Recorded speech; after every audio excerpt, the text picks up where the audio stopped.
Hello, welcome back to my channel. So yesterday I saw a response video that Steve made to a video called Reading Pet Peeves, My Bad Reading Habits. The original video was done by Nick Stewart over on his channel, and Steve made a response to this video, and I absolutely loved both Nick's original video, which I discovered through watching Steve's response video, and so I thought I would throw my hat in the ring and do one as well. It's a really interesting video. I think it's really a very interesting, it's not a tag officially yet. I feel like it will probably down the road be sort of morphed into a tag, just because of the questions are quite interesting, not the questions, but the themes are quite interesting, and I think it's a very insightful discussion to learn how we read and to sort of learn our eccentricities and the little ticks that make us unique as readers. And so I'm going to follow the same form that Nick followed, as well as the same form that Steve followed.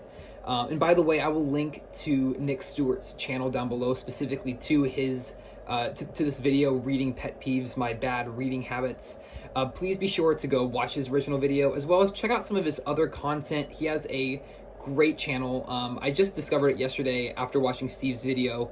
He had 40 subscribers when Steve made his response video, and now Steve was able to help him boost it up to around 130, and so please go and subscribe to his channel and see if we can get his subscriber count even higher. He deserves it. He does some absolutely fantastic content.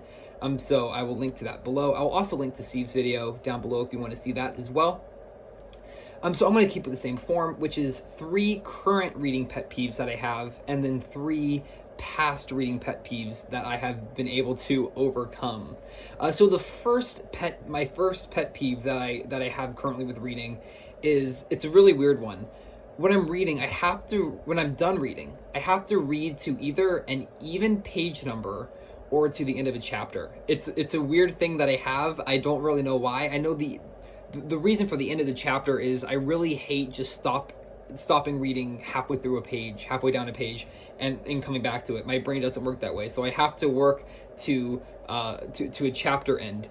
But also, if that chapter end isn't on an even number, I read to the next chapter in hopes that it might be an even number. And it's a very strange, kind of a goofy tick that I have, but it's something that I've done for a while. I hate leaving a book on an odd numbered page, and I don't know why.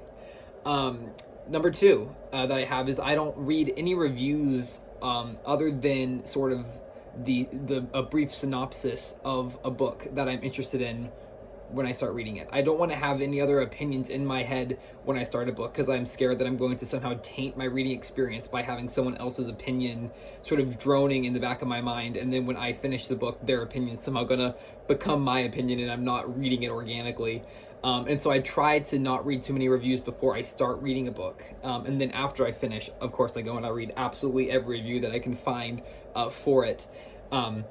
But I try to avoid that at the beginning, and it's a strange thing. I don't really know why it started, but I really prefer to leave the reading of others' reviews till I have finished a book. And the third is I have to read one book at a time, and I know you can only truly read one book at a time, because you only have you can only look at one thing at a time.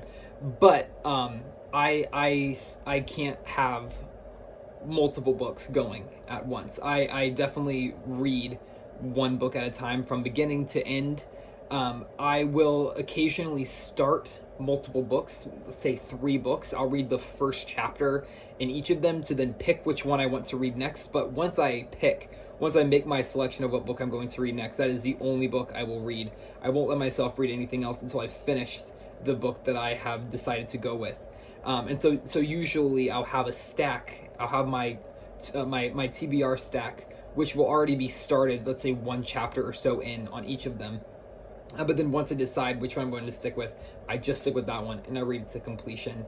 And that just helps my brain. That's just how I read best. It keeps me from getting too confused.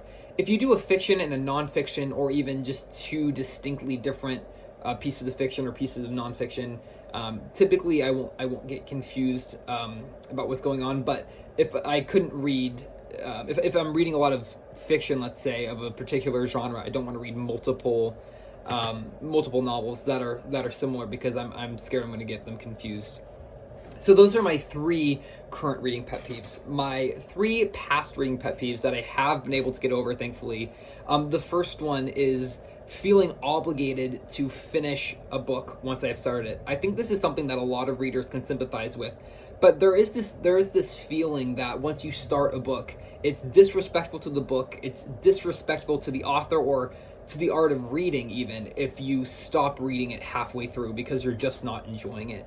And I lived with this reading philosophy for a really long time, where anytime I started a book, even if I wasn't enjoying it halfway through, even if I wasn't enjoying it 20 pages in, I would force myself to read the entire book, because I felt that I had this sort of obligation to the author, or an obligation to the book itself, to read it to the very end, even if I wasn't enjoying it. And thankfully, I've been able to sort of shed this philosophy. It's definitely not a true philosophy. It's definitely not a healthy way to read, because you're wasting reading time.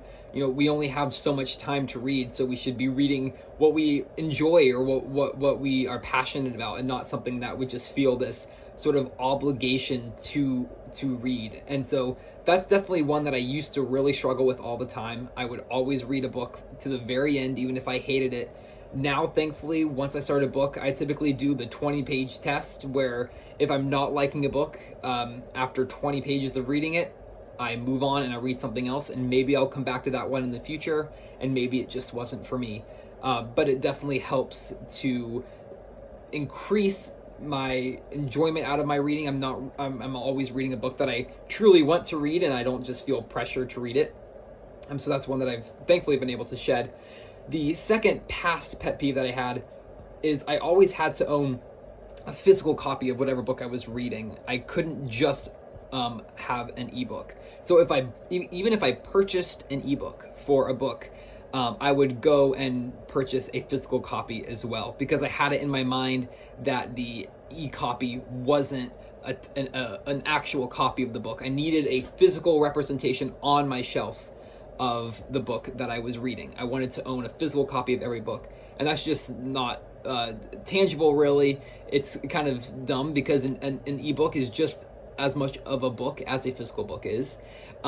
Possibly, less secure. You could lose it if your device has trouble. I know Steve on his video talked about having a problem with one of his apps, where he had sideloaded a bunch of books, and he couldn't open the app, and he had to reinstall it, and all of his sideloaded books were gone. Whereas obviously books on a shelf aren't going anywhere. But thankfully now I don't have that weird tick. I am more than fine with having ebooks that I don't own in physical form, and vice versa. I have plenty of physical books that I don't own on e-copy, and I'm absolutely fine with that. So that's certainly one that I have moved past as well. And finally, a pet peeve that I used to have that I don't have anymore is I used to keep my books absolutely perfect. I would never mark in a book. I would never highlight in a book. I would never dog ear. I wouldn't do anything at all to compromise the quality of the book. And I've really moved past this now. I'm still not a huge fan of really marking up a copy or dog earing a bunch of pages in a copy.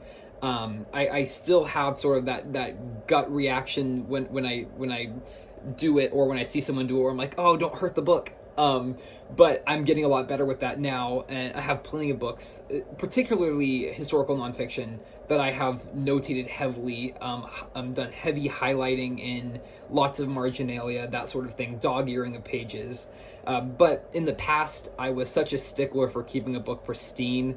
I was always nervous when reading a nice hardback, keep the dust jacket on, make sure it stays in good quality.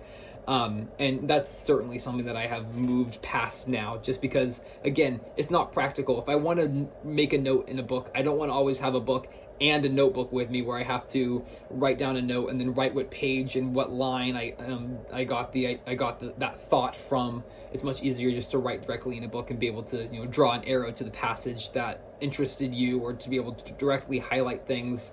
And so that's certainly one that I have moved past. And so those are my 3 current pet peeves and my 3 past pet peeves. If you would like to do a video similar to this pet peeves, your bad reading habits, it's super fun. I'd highly recommend you do so. And please, again, make sure you go check out Nick's channel where he made the original video with this theme. Go make sure to give his original video a watch, a like, and subscribe to his channel. Thank you so much for watching, and I will see you in the next video. Bye for now.